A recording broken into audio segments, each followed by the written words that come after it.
శుభమస్తు.co కమ్మవారి ప్రత్యేక వివాహ వేదిక. కమ్మనైన వివాహాలకు అమ్మలాంటి చిరునామా.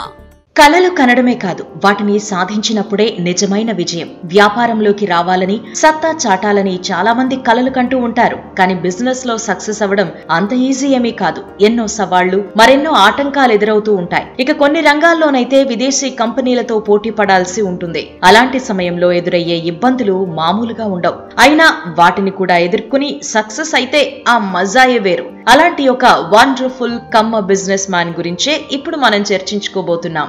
వ్యాపారం చేసేవారు చాలా వరకు బిజినెస్ ఫ్యామిలీల నుంచే వస్తూ ఉంటారు. బాగా చదువుకుని ఉన్నత స్థాయి ఉద్యోగాల్లో ఉన్న కుటుంబాల వారు వ్యాపారం వైపే చూడరు. అయితే ఈయన మాత్రం వెరీ ఇంట్రెస్టింగ్. ఎందుకంటే ఈయన కుటుంబంలోని వారంతా ఉన్నత చదువులు చదివిన వారే. ఈ వ్యాపారవేత్త తండ్రి ఉమ్మడి ఆంధ్రప్రదేశ్ కు చీఫ్ జస్టిస్ గా చేశారు. ఇక మనం చెప్పుకోబోయే వ్యాపారవేత్త ఆ కాలంలోనే ఉస్మానియా యూనివర్సిటీలో మెకానికల్ ఇంజనీరింగ్ చేశారు. చదువు పూర్తవగానే 3 కంపెనీల్లో ఉద్యోగ అవకాశాలు వచ్చినా వాటిని కాదని వ్యాపారంలోకి అడుగుపెట్టారు. ఇప్పుడు ప్రపంచం మెచ్చే కాఫీని అందిస్తున్నారు. ఇన్స్టెంట్ కాఫీ మార్కెట్ లో సత్తా చాటుతున్న ఈయనకు విజయం మాత్రం అంత ఇన్స్టెంట్ గా ఏమీ దక్కలేదు.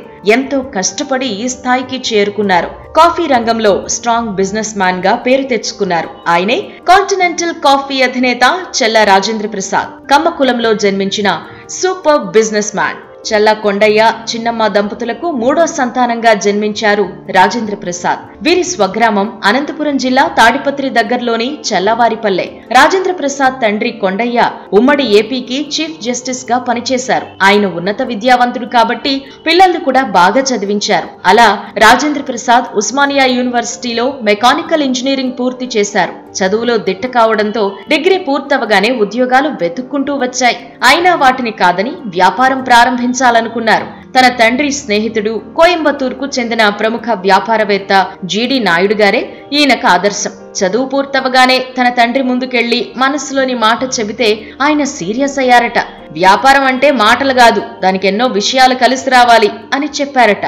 అంతేనా, అప్పటి కాలంలో ఒక కంపెనీకి లైసెన్స్ తెచ్చుకోవాలి అంటే లంచాలు ఇవ్వాలని, వ్యాపారంలో రాణించాలంటే పెద్దవారితో కలిసి మందు పార్టీలు చేసుకోవాల్సి ఉంటుందని, ఇవన్నీ తనకిష్టం లేదని మొహం మీదే చెప్పేశారట ఆ పెద్దాయన. ఎందుకంటే న్యాయమూర్తిగా నిఖార్సైన సేవలందించారు శ్రీ చెల్లా కొండయ్య. తన కుమారుడిని కూడా అలాగే చూడాలనుకున్నారు. అయితే తన తండ్రి ఆవేదనను అర్థం చేసుకున్న రాజేంద్ర ప్రసాద్ అదే రోజు ఒక మాటిచ్చారట. తన కంపెనీకి లైసెన్స్ తెచ్చుకునేందుకు ఎవ్వరికీ లంచం ఇవ్వబోను అని, ఎప్పుడూ మద్యం ముట్టనని ప్రామిస్ చేశారట. అప్పటికి గాని కొడుకు వ్యాపారం చేసుకునేందుకు అనుమతి ఇవ్వలేదు కొండయ్య గారు. అంతేకాదు, నువ్వు ఏ ఫ్యాక్టరీ పెట్టినా అది పల్లె ప్రాంతంలోనే ఉండాలి అని, అక్కడి వాళ్లకి ఉద్యోగాలు ఇవ్వాలి అని మరో మాట కూడా తీసుకున్నారట కొండయ్య గారు. అలా తన తండ్రి అనుమతితో అతి కష్టం మీద వ్యాపార ప్రస్థానాన్ని ప్రారంభించారు చెల్లా రాజేంద్ర ప్రసాద్. మొదట హైదరాబాద్ శివారు బాలానగర్ లో ఓ ప్యాకేజింగ్ పరిశ్రమ స్థాపించారు. ఆయన డిగ్రీ చూసి SBI రుణం కూడా ఇచ్చింది. మొదటి ఏడాది 68,000 టర్నోవర్ వస్తే రెండో సంవత్సరానికి అది 12 లక్షలకు చేరింది. దాంతో పాటు అప్పటికే దివాలా తీసిన డక్ట్ తయారీ కంపెనీ కూడా కొని లాభాల బాట పట్టించారు. ఆ తర్వాతే ఆయన దృష్టి కాఫీ రంగంపై పడింది.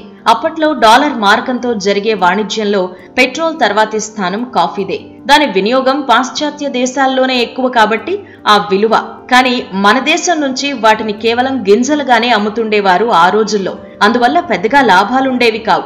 అలా కాకుండా కాఫీని పొడిగానో, గ్రాన్యూల్స్ గానో, ఇన్స్టంట్ కాఫీ గానో వాల్యూ యాడెడ్ ఉత్పత్తిగా మారిస్తే ఎలా ఉంటుంది అని ఆలోచించారు రాజేంద్ర ప్రసాద్. తన ఆలోచన కార్యరూపం దాలిస్తే అద్భుతమైన లాభాలొస్తాయని భావించారు. అయితే నాటి లైసెన్స్ రాజ్య సంస్కృతి, ఇక్కడ పాతుకుపోయిన విదేశీ కంపెనీలు ఆ దిశగా ఏ ప్రయత్నాలు సాగనిచ్చేవి కావు. విదేశీ కంపెనీలు మన దేశంలోని గింజల్ని తక్కువ ధరకి తీసుకుని పొడిగా మార్చి విదేశాల్లో భారీ లాభాలకు అమ్మేవి. అదే ధరకి మన మార్కెట్లకు సప్లై చేసేవి. 1942 నాటి కాఫీ చట్టాన్ని అడ్డం పెట్టుకుని కాఫీ పెంపకందారులందరూ తమ పంటని కాఫీ బోర్డుకి సరెండర్ చేయాలనేవారు. అయితే అలా కాకుండా మన పంటని మనమే అమెరికా, యూరోప్లకి ఎక్స్పోర్ట్ చేయాలి అన్నదే రాజేంద్ర ప్రసాద్ ఆలోచన. అందుకోసం 10 ఏళ్లు కాళ్లు అరిగేలా తిరిగారు. మొత్తానికి 1989లో చిన్నగా ఓ అడుగు పడింది. అభివృద్ధి చెందుతున్న దేశాల్లో పారిశ్రామిక ప్రగతికి ఆర్థిక సాయం చేసేందుకు ఇంగ్లాండ్లో కామన్వెల్త్ డెవలప్మెంట్ కార్పొరేషన్ అనే సంస్థ ఉండేది. అది మన దేశంలో పెట్టుబడులు పెట్టాలి అని భావిస్తున్నట్టు రాజేంద్ర ప్రసాద్ కు తెలిసింది. ఆ సంస్థ ప్రతినిధి ముంబైకి వచ్చారు అని తెలిసి ఎలాగోలా ఆయన్ను కలిశారు. తన ఇన్స్టెంట్ కాఫీ ఆలోచనను షేర్ చేసుకున్నారు. అయితే ఇండియాలో అది సాధ్యమయ్యే పని కాదు అని ఆయన కొట్టిపారేశారు. కానీ తన గతాన్ని, వ్యాపార అనుభవాన్ని చెప్పి సిడిసి ప్రతినిధిని ఒప్పించారు రాజేంద్ర ప్రసాద్. ఆయన నుంచి ఒక అగ్రిమెంట్ కాపీని తీసుకుని కేంద్ర వాణిజ్య కార్యదర్శిని కలిశారు. కంపెనీకి లైసెన్స్ పొందారు. అయితే ఈ మొత్తం ప్రాసెస్ లో ఎక్కడా తన తండ్రి గురించి చెప్పలేదు రాజేంద్ర ప్రసాద్. తన తండ్రి ఫలానా అని చెబితే లైసెన్స్ తేలిగ్గానే వస్తుంది, కానీ తన తండ్రి హోదాను అడ్డం పెట్టుకుని వ్యాపారం చేయడం ఈయనకిష్టం లేదు. మొత్తానికి కంపెనీ లైసెన్స్ సంపాదించాక తన మిత్రుడు, సోదరుడితో కలిసి హైదరాబాద్ శివారు తుప్రాన్లో ఏషియన్ కాఫీ అనే కంపెనీని స్థాపించారు రాజేంద్ర ప్రసాద్. ఆ సమయంలో ఇన్స్టెంట్ కాఫీ సంస్థ పెట్టాలి అంటే యూరోప్ నుంచి మెషిన్లు దిగుమతి చేసుకోవాలి. వాటి ధర అప్పట్లో జర్మనీ కరెన్సీని బట్టి ఉండేది. ఆ సమయంలో జర్మనీ కరెన్సీ విలువ భారీగా పెరగడంతో యంత్రాల ధర డబుల్ కంటే ఎక్కువైంది. అంతే, ఇక సంస్థ మనుగడ అసాధ్యం అనుకున్నారు. ఏదైతే అదవుతుందని ధైర్యంగా ముందడుగేసి యంత్రాలని దిగుమతి చేసుకున్నారు. బ్రెజిల్ నుంచి కాఫీ నిపుణుల్ని రప్పించి 6 నెలల పాటు ఉద్యోగులకి ట్రైనింగ్ ఇప్పించారు. ఏడాది తర్వాత ఇన్స్టెంట్ కాఫీ పొడిని తయారు చేసి అమెరికాకి ఎగుమతి చేశారు. ఏషియన్ కాఫీ తొలి కంటైనర్ ని చూసి ఇండియా నుంచి ఇన్స్టెంట్ కాఫీ రావడం ఏంటి అని ఆశ్చర్యపోయారట. కాఫీ పేరుతో డ్రగ్స్ సరఫరా చేస్తున్నారేమోనని ప్రతి డబ్బాని తెరిచి చెక్ చేశారట. అలా అన్ని కష్టాలను దాటుకుని చూస్తూ ఉండగానే లాభాల బాట పట్టారు రాజేంద్ర ప్రసాద్. దేశంలో ఇన్స్టెంట్ కాఫీకి తొలి ప్రతినిధిగా ఆయన్ను కాఫీ బోర్డు మెంబర్ గా తీసుకున్నారు. ఎక్కడైతే తన్ను తీవ్రంగా అవమానించారో అదే ఆఫీస్లో బోర్డు సభ్యుడిగా అడుగుపెట్టారు ఆయన.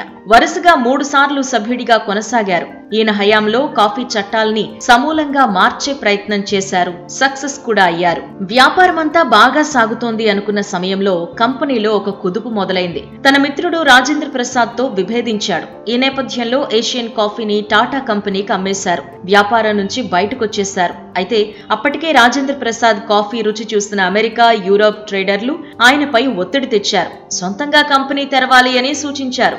దాంతో 1994లో తెనాలి దగ్గరలోని దుగ్గిరాలలో కాంటినెంటల్ కాఫీ లిమిటెడ్ ని స్థాపించారు. ఇన్స్టెంట్ కాఫీ ఉత్పత్తికి గింజలు ఎంత ముఖ్యమో నీళ్లు అంతే ముఖ్యం. అలా కృష్ణా జలాలే ఈ కాఫీకి ప్రత్యేక ఫ్లేవర్ తెచ్చాయని నమ్ముతారు రాజేంద్ర ప్రసాద్. అందువల్లే మార్కెట్ ధర కంటే 20% ఎక్కువ ప్రీమియం ధర వచ్చేది కాంటినెంటల్ కాఫీకి. ఈ సమయంలో వివిధ కారణాల వల్ల అంతర్జాతీయంగా కాఫీ ధరలు బాగా తగ్గాయి. ఆ సమయంలో మన దేశంలోనూ కాఫీ ధరల్ని తగ్గించమని నెస్లే సంస్థని కేంద్ర ప్రభుత్వం అడిగితే ఆ సంస్థ ఒప్పుకోలేదు. దాంతో కేంద్ర ప్రభుత్వం సిసిఎల్ ని కూడా ఇదే కోరిక కోరింది. దానికి వెంటనే ఓకే చెప్పారు రాజేంద్ర ప్రసాద్. దేశీయంగా ధరలను తగ్గించేశారు. ఈ క్రమంలో నెస్లే సిసిఎల్ ను కాంపిటీటర్ గా చూడడం ప్రారంభించింది.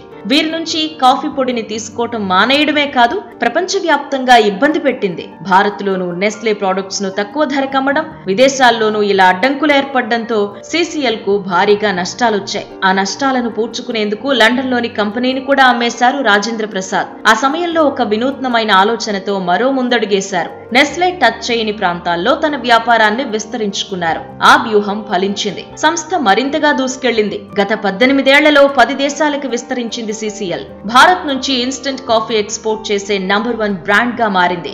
మొత్తం 75,000 టన్నులు సరఫరా చేస్తోంది. ఇప్పుడు ఇండియా నుంచి 70,000 టన్నుల కాఫీ ఎగుమతులు జరుగుతుంటే అందులో 40,000 టన్నులు సిసిఎల్ వే కావడం విశేషం. ప్రస్తుతం సిసిఎల్ ప్రొడక్ట్స్ సంస్థ క్యాపిటల్ విలువ 10,000 కోట్ల రూపాయలు.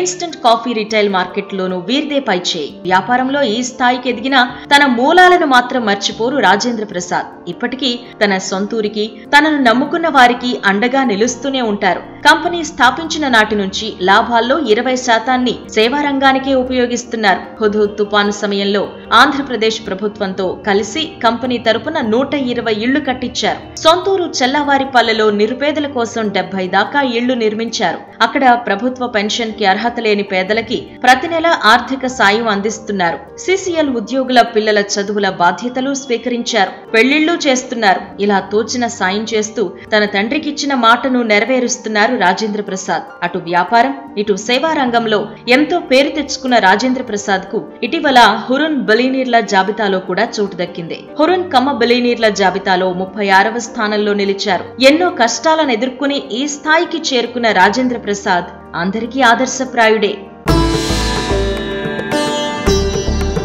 శుభమస్తు.co కమ్మవారి ప్రత్యేక వివాహ వేదిక. కమ్మనైన వివాహాలకు అమ్మలాంటి చిరునామా.